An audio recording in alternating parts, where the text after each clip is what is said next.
नमस्कार क्लास 10 का भाइ बहिनीहरू। आज हामी साइन्सको इलेक्ट्रिसिटी एन्ड मेकानिजम भन्ने च्याप्टरको भिडियो लिएर आएको छौँ है। यो इलेक्ट्रिसिटी एन्ड मेकानिजम भन्ने च्याप्टरमा चाहिँ हामीले सबभन्दा पहिलो टपिक चाहिँ करेन्टको बारेमा पढ्नुपर्ने हुन्छ अनि करेन्टको टाइप्स पढ्नुपर्ने हुन्छ है। अब तपाईँलाई करेन्ट भनेको थाहा छ होला है। करेन्ट भनेको चाहिँ यदि कुनै पनि सर्किटमा इलेक्ट्रोन्सको फ्लो हुन्छ भने अनि त्यो सर्किटमा हाम्रो के जेनेरेट हुन्छ, करेन्ट जेनेरेट हुन्छ भनेपछि करेन्ट भनेको के रहेछ, flow of electrons per unit time. एउटा सर्टेन टाइममा चाहिँ कति इलेक्ट्रोन्स त्यहाँबाट फ्लो हुन्छ त्यसलाई हामी के भन्छौँ, त्यो प्रोसेसलाई त्यहाँबाट जेनेरेट भएको इनर्जीलाई हामी के भन्छौँ, करेन्ट भन्छौँ हो किन। सो करेन्ट भनेको फ्लो अफ इलेक्ट्रोन्स भयो। अनि करेन्टको पनि टाइप हुन्छ है। करेन्टको टाइप के छ हामीले पढ्नुपर्ने दुईटा टाइप छ करेन्टको है। एउटा भनेको एसी करेन्ट, अर्को भनेको के हुन्छ, डीसी करेन्ट। ल एसी करेन्ट भनेको चाहिँ यसको फुल फर्म चाहिँ के हुन्छ, अल्टरनेटिङ करेन्ट। अब टपिकमै छ अल्टरनेटिङ करेन्ट। अब अल्टरनेटिङ करेन्ट भनेको के हो, अल्टरनेटिङ करेन्ट भनेको यस्तो खालको करेन्ट जसले चाहिँ आफ्नो पोल्सहरू चेन्ज गर्छ है।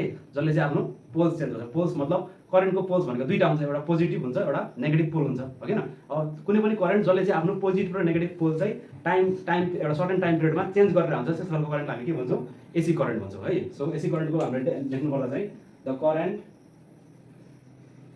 That changes its pole periodically.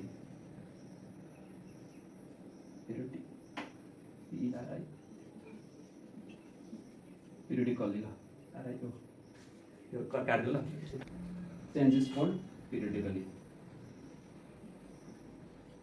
भनेपछि एसी करेन्ट भनेको the current that changes its pole periodically. ल अब पिरियडिकल भन्ने टर्म चाहिँ के हो भने, पिरियडिकल भनेको फिक्स टाइममा, जस्तै एक सेकेन्डमा एउटा पोलमा हुन्छ भने फेरि अर्को सेकेन्डमा अर्को पोलमा जानु पऱ्यो क्या। त्यस्तो सर्टेन टाइम पिरियडलाई हामी के भन्छौँ, पिरियडिकल भन्छौँ। पिरियडिकल भनेको इक्वल टाइम इन्टरभल हुनु पऱ्यो क्या।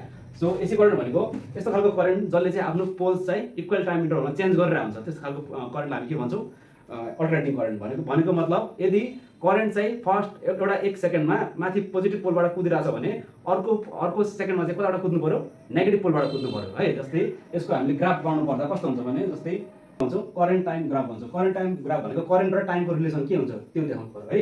ल अब यो जुन वाइ एक्सिस छ, वाइ एक्सिसतिर चाहिँ हामी के राख्ने, करेन्ट राख्ने है। यतापट्टि हामी के राख्छौँ, करेन्ट राख्छौँ अनि यतापट्टि चाहिँ हामी के राख्छौँ, टाइम राख्छौँ यतापट्टि है। ल अब करेन्टको कतिवटा पोल हुन्छ, दुईटा पोल हुन्छ। माथिपट्टिको पोजिटिभ पोल भयो, तलपट्टिको के भयो, नेगेटिभ पोल भयो। अब अल्टरनेटिङ करेन्ट भने यो करेन्ट कसरी फ्लो हुन्छ भने, एउटा सर्टेन टाइम पिरियडमा सपोज एक सेकेन्डमा यो माथि पोजिटिभ पोलमा हुन्छ है, अर्को सेकेन्डमा चाहिँ यो फेरि के आउँछ, नेगेटिभतिर आउँछ, फेरि पोजिटिभ फेरि नेगेटिभ, यसरी फ्लो हुन्छ है।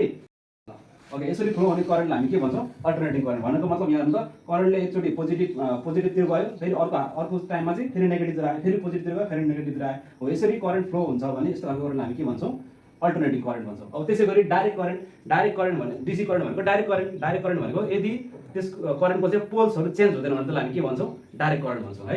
ल the current that does not change its pole है, जसले चाहिँ आफ्नो पोल्सहरू चेन्ज गर्दैन त्यस खालको करेन्ट हामी के भन्छौँ, डाइरेक्ट करेन्ट भन्छौँ है। ल अब यसको चाहिँ हामीले करेन्ट टाइप ग्राफ बनाउनु पर्दा है, यतापट्टि हामी करेन्ट राख्छौँ, करेन्ट भयो है, यो पोजिटिभ पोल भयो, यो नेगेटिभ पोल भयो, अनि चाहिँ के राख्छौँ, टाइमले राख्छौँ है। अब यसमा कसरी करेन्ट फ्लो हुन्छ भने, जस्तै पोजिटिभ पोलबाट सुरु भएको छ भने यो करेन्ट चाहिँ पोजिटिभतिरैबाट फ्लो भइरहन्छ है। यसको ग्राफ चाहिँ कस्तो हुन्छ, यस्तो हुन्छ, एउटा स्ट्रेट लाइन भन्छ प्यारल टु यो एक्सिससँग प्यारल भएर के भन्छ, स्ट्रेट लाइन भन्छ। यो ग्राफलाई हामी के को ग्राफ भयो, यो चाहिँ डीसीको करेन्ट टाइम ग्राफ भयो है। अब त्यसै गरी अर्को कुरा के छ भने, अब अल्टरनेटिङ करेन्ट चाहिँ के हुन्छ भने, अल्टरनेटिङ करेन्टलाई चाहिँ हामी चाहिँ धेरै लामो डिस्टेन्ससम्म ट्रान्समिट गर्न सक्छौँ है। किनकि अल्टरनेटिङ करेन्टमा चाहिँ एकदमै थोरै पावर लस हुन्छ। सो यसलाई चाहिँ हामी के गर्न सक्छौँ, धेरै लामो डिस्टेन्ससम्म ट्रान्समिट गर्न सक्छौँ। अनि डीसी करेन्टलाई चाहिँ हामी के गर्न सक्दैनौँ, धेरै लामो डिस्टेन्ससम्म ट्रान्समिट गर्न सक्दैनौँ, किनकि डीसीमा चाहिँ धेरै के हुन्छ, पावर लस हुन्छ है। तपाईँले यसरी डीसी करेन्ट चाहिँ मजाले बुझिसक्नु भयो होला है। र अब हाम्रो अर्को टपिक छ म्याग्नेटिक इफेक्ट अफ करेन्ट है। म्याग्नेटिक इफेक्ट करेन्ट भनेको तपाईँले बुझ्न सक्नुहुन्छ, म्याग्नेटिक इफेक्ट अफ करेन्ट भने चाहिँ करेन्टको चाहिँ के हुनु पऱ्यो, म्याग्नेटिक इफेक्ट हुनु पऱ्यो है। भनेको मतलब यो म्याग्नेटिक इफेक्ट अफ करेन्टले के भन्छ भने, यदि कुनै पनि कन्डक्टर छ है, कुनै पनि कन्डक्टर छ, कन्डक्टरबाट चाहिँ हामीले करेन्ट पास गर्यो भने कन्डक्टरको वरिपरि चाहिँ के क्रिएट हुन्छ, म्याग्नेटिक फिल्ड क्रिएट हुन्छ। अब त्यो प्रोसेसलाई हामी के भन्छौँ, म्याग्नेटिक इफेक्ट अफ करेन्ट भन्छौँ है। अब यो के थियो भने, एउटा हाम्रो साइन्टिस्ट थियो ओरेस्टेड भन्ने साइन्टिस्टले चाहिँ के गर्थ्यो भने, एक्सपेरिमेन्ट गर्थ्यो आफ्नो ल्याबमा है। अनि उसले चाहिँ के गर्यो भने, जतिखेर उसले चाहिँ एउटा सर्किटबाट चाहिँ करेन्ट पास गर्यो, त्यो सर्किटको छेउमा रहेको म्याग्नेटिक कम्पासले चाहिँ डिफ्लेक्सन देखायो क्या है।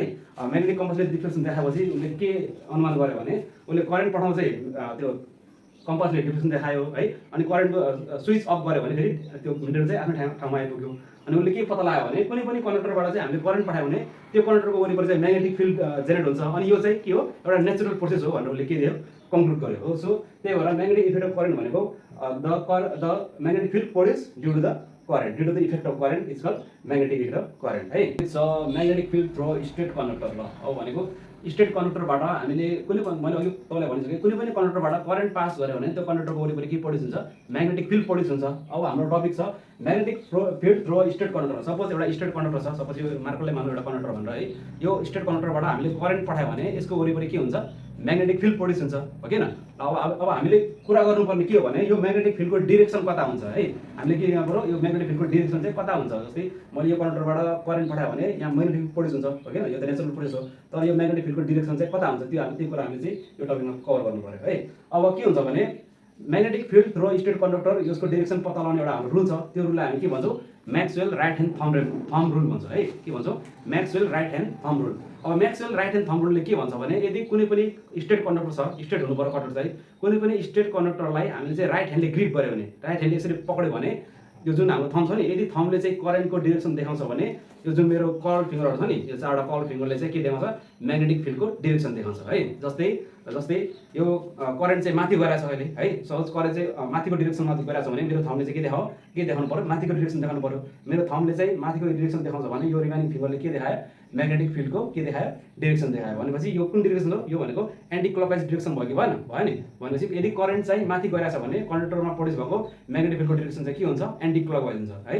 त्यसै गरी यदि करेन्ट चाहिँ तलबाट माथि गइरहेछ भने, तलबाट माथि भनेपछि मैले अब यसलाई यसरी पक्ड्नु पर्यो, थम्बले के देखाउनु पर्यो, करेन्टको डिरेक्सन देखाउनु पर्यो। यदि करेन्ट चाहिँ तलबाट माथि गइरहेछ भने यो थम्बले मेरो के देखाउँछ, करेन्टको डिरेक्सन देखाउँछ भने यो चारवटा फिङ्गरले के देखाउँछ, म्याग्नेटिक फिल्डको डिरेक्सन देखाउँछ। भनेपछि यदि करेन्ट चाहिँ माथिबाट चाहिँ तल गइरहेछ भने करेन्टको डिरेक्सन कता हुन्छ, क्लकवाइज डिरेक्सन हुन्छ है। यो रुललाई हामी के भन्छौँ, Maxwell right hand thumb rule भन्छौँ। भनेपछि कुनै पनि स्टेट कन्डक्टरमा तपाईँले म्याग्नेटिक फिल्डको डिरेक्सन पत्ता लगाउनु पर्यो भने तपाईँले के कुन रुल युज गर्नु पर्यो, Maxwell right hand thumb rule use गर्नु पर्यो।